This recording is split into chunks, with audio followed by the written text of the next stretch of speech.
বাংলাদেশে অশান্ত পরিস্থিতি প্রায় প্রতিদিনই কিছু না কিছু ঘটেই চলেছে। তার মাঝে একটা জল্পনা শোনা যাচ্ছে, নতুন স্বাধীন রাষ্ট্রের জন্ম দিতে আমেরিকা টাকা দিচ্ছে।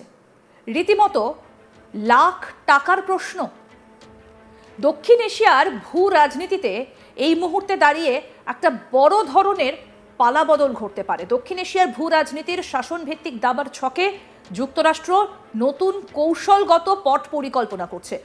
বঙ্গোপসাগরের নিয়ন্ত্রণ চীন ভারতকে ঠেকানো এবং রাখাইনের কিয়াউকফিউ বন্দর ঘিরে চীনা প্রভাব রোধ, আর সব মিলিয়ে তৈরি হচ্ছে এক জটিল ভূকৌশল। আর এই সব কিছুর মধ্যে যার নাম আলোচনার কেন্দ্রবিন্দুতে রয়েছে তিনি হচ্ছেন মোহাম্মদ ইউনূস। তার সঙ্গে রয়েছেন তার অনুগামীরা। অভিযোগ উঠছে মার্কিন স্বার্থ বাস্তবায়নের জন্য ইউনূসকে ঘুঁটি হিসেবে ব্যবহার করা হচ্ছে, যার প্রত্যক্ষ ম্যান্ডেটে তুরস্ক থেকে অস্ত্র এনে তা আরাকান আর্মির হাতে তুলে দেবার প্রক্রিয়া শুরু হয়ে গিয়েছে। সূত্রের আরও খবর, এই প্রক্সি যুদ্ধে যুক্তরাষ্ট্রের অর্থ, তুরস্কের ড্রোন এবং অস্ত্র এখন মিয়ানমারের বিদ্রোহী গোষ্ঠী আরাকান আর্মির কাছে পাঠানোর ছক কষা হয়েছে। যুক্তরাষ্ট্রের ম্যান্ডেট বাস্তবায়নে ইউনূসকে সার্বিকভাবে সহযোগিতা করছে অন্তর্বর্তী সরকারের তথ্য উপদেষ্টা মাহফুজ আলম, জাতীয় নিরাপত্তা উপদেষ্টা এবং প্রধান উপদেষ্টার রোহিঙ্গা বিষয়ক high representative doctor Khalilur Rahman, এবং আরও যার নাম শোনা যাচ্ছে আমার দেশ পত্রিকার সম্পাদক মাহমুদুর রহমান, ইউটিউবার পিনাকি ভট্টাচার্য, সাংবাদিক হিসেবে পরিচয় দেওয়া প্রবাসী ইলিয়াস হোসেন এবং প্রবাসী কনক সারোয়ার সহ একাধিক ব্যক্তির নাম উঠে আসছে। এই বিষয়গুলো নিয়ে কথা বলেছিলাম বাংলাদেশের বিশিষ্ট আইনজীবী নিঝুম মজুমদারের সঙ্গে। কি বলছেন আইনজীবী, তার বক্তব্যে কি উঠে এলো, আসুন আপনাদেরও শোনাই। একটা নতুন রাষ্ট্র কি এবার বাংলাদেশের বুকে জন্ম হতে চলেছে? আমি একটা ডকুমেন্টস খুঁজছিলাম, আমার মনে হয় যে নেক্সট প্রোগ্রামে নিশ্চয়ই আমরা সেই ডকুমেন্টস গুলো দেখাতে সক্ষম হব। এটা খুবই ওয়াইডলি শেয়ার হয়েছে অনলাইন স্ফিয়ারে।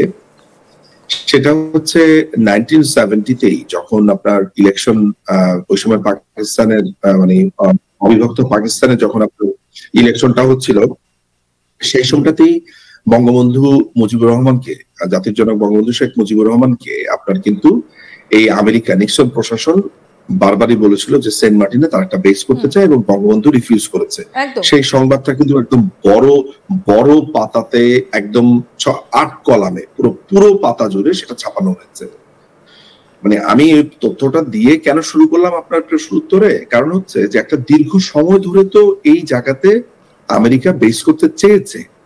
আপনি এখন আপনি লক্ষ্য করে দেখেন যে এই যে করিডোরে পড়েছে আমেরিকার নৌসেনা, তো সেখানে ঢুকে পড়েছে অলরেডি সেন্ট মার্টিন দ্বীপে। এই যে এক্স্যাক্টলি এই যে করিডোর ইস্যু, তারপর নানান ইস্যু যেভাবে এখানে এসে সামনে এসেছে এবং সবার যেভাবে না শব্দটা শুনেছি, সেনাবাহিনী ক্লিয়ারলি নো বলে দিয়েছে নানান ভাবে।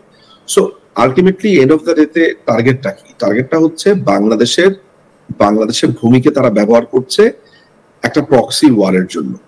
সেটা যেমন চায়নাকে ঠেকানোর জন্য ওই আরাকান সাইডটাতে একটা আলাদা রাষ্ট্র গঠনের যে প্রয়াস, সেইখানে তাদের শক্তি সেখানে যোগ করবার জন্য, বাংলাদেশকে ভূমি ব্যবহার করার জন্য। কোন বাংলাদেশের কোন জায়গাটাকে ব্যবহার করা হচ্ছে এই নতুন রাষ্ট্রের জন্য?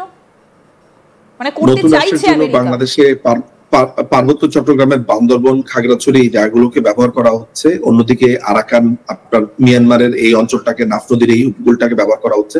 আপনাকে একটা তথ্য দেই যেটা গতদিন ধরে বাংলাদেশে, যেটা খুবই চাঞ্চল্যকর তথ্য, এটা আপনার জানা দরকার। সেটা হচ্ছে প্রায় 45,000 আরাকান আর্মির আপনার ড্রেস উদ্ধার করেছে। তাদের যে সামরিক যেই, সেটা বাংলাদেশের কয়েকটা গার্মেন্টস ফ্যাক্টরিকে সেটার অর্ডার দেওয়া হয়েছিল, সেগুলো উদ্ধার করা হয়েছিল। বলা হচ্ছে এটা কেএনএফ, কুকি চীনের, কিন্তু এখন আমরা যে নিউজটা দেখতে পাচ্ছি এটা কুকি চীনের না, এটা হচ্ছে আরাকান আর্মির জন্য। কুকি চীনের আর্মির সংখ্যা হচ্ছে 2000-এর মতো। খুব ঊর্ধ্বে গেলে ধরেন, আমি যদি ঊর্ধ্বেও ধরি তাহলে 5000, তাহলে 5000 আর্মির জন্য 50,000 ড্রেস অর্ডার দিবে কিসের জন্য? ঠিক, মানে এটা আরাকান আর্মির সাথে ড্রেসটা মিলেও যায়। আচ্ছা, তলায় একটা প্রচেষ্টা এইভাবেই চলছে একদম। তার মানে এই টার্কি থেকে অস্ত্র আসা, আরাকানকে দখল করে চায়নার আবার আমেরিকা থেকে 2-3 দিন আগে বলা হলো যে চায়না এই অঞ্চলে অস্ত্রের মজুদ বৃদ্ধি করছে, এটা তারা খুবই উদ্বিগ্ন। কিন্তু এখানে দাঁড়িয়ে তো সবথেকে বড় প্রশ্নটা, আজকে যখন এত কিছু প্রকাশ্যে আমরা যখন আলোচনা করছি, তাহলে তো সেনাপ্রধান ওয়াকারুজ্জামান তিনি এটা জানেন, সেটা জেনেও কেন তিনি হাত পা গুটিয়ে চুপ করে বসে রয়েছেন? আমি ধরে নিচ্ছি, যুক্তির খাতিরে ধরে নিচ্ছি যে তার অজানা থাকার কথা না, এইভাবে ওয়াইডলি আলোচনা হচ্ছে, কথাবার্তা বলা হচ্ছে। তবে হাত পা গুটিয়ে বসে আছেন কিনা আমি অন্তত এটা এখনো বলবো না। আমি জানি না যে সেনাবাহিনীর অবস্থানটা কোন জায়গাতে আছে। সেনাবাহিনীর উপরে দাদা আমাদের কাছে যে খবর এসেছে, আপনি সেটা বলবেন সত্যি না কতটা কি, যে বাংলাদেশের টাকা ঢুকেছে বেশ বড় অঙ্কের, এবং সেই টাকার ভাগ ওয়াকারের কাছেও গেছে, ইউনূসের কাছেও গেছে, এটা কত দূর সত্য? আমার জন্য মানে ইউনূসের কাছে টাকা ঢোকার, নতুন করে টাকা ঢোকার কিছু নেই। সারা এই যে এখনো জাপানে গেছে, সারা পৃথিবীতে তার তো এরকম শত শত এনজিওস গুলো আছে। সুতরাং ইউনূসের টাকার ব্যাপারটা কিভাবে আলোচনা করেছি। এখন সেনাপ্রধানের কাছে টাকা বা এই ইস্যুটাতে আমি স্ট্র্যাটেজিগত কারণে আমি আসলে কোনো ধরনের মন্তব্য করা থেকে নিজেকে বিরত রাখবো। তবে আমি বিশ্বাস করি যে বাংলাদেশ সেনাবাহিনী বাংলাদেশের সার্বভৌমত্বের প্রতি অবিচল, এবং বাংলাদেশের বিরুদ্ধে যত রকম ষড়যন্ত্র হচ্ছে, যা হচ্ছে, তারা সেটা রুখে দেবে। কিন্তু জানেন তো, নীরবতা যেমন এক কথায় আপনি উত্তর দিলেন না, তেমনি নীরবতা কিন্তু সম্মতিরও লক্ষণ হিসেবে ধরে নেওয়া হয়। যাই হোক, আমি পরের যে প্রসঙ্গটায় আসতে চাইবো আপনার কাছে, যে এই যে একটা নাটক চলছিল যে ইউনূসকে সরিয়ে দিয়ে যে কোনো মুহূর্তে ওয়াকার তিনি ক্ষমতা দখল করে নিতে পারেন, এবং তারপরে যেটা জানা গেছে সূত্র মারফত যে পুরোটাই নাকি নাটক, এবং দুজনে নাকি হাতে হাত মিলিয়ে একসঙ্গেই কাজগুলো করছেন। আসলে এই যে করিডর তৈরি করা বা এই যে আমেরিকার সেনার বাংলাদেশে আসা, এই সব কিছুতে নাকি ওয়াকারের সম্মতি রয়েছে।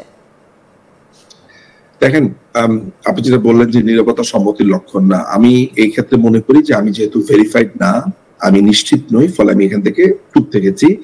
কারণ আমি নিশ্চিত হলেই আমি সাধারণত মন্তব্য করি, আপনি জানেন সেই কথা। আর একত্রে কাজ করার কথা যেটা বলছেন, যে দেখেন সাম্প্রতিক সময় সেনাবাহিনীর যে অবস্থান এবং দৃঢ় অবস্থান, সেই জায়গাতে আমি যথেষ্ট একটু কনফিডেন্ট, যেটা হচ্ছে সেনাবাহিনী বাংলাদেশের বুক চিরে কোথাও করিডোর হতে দেবে না, নাম্বার 1।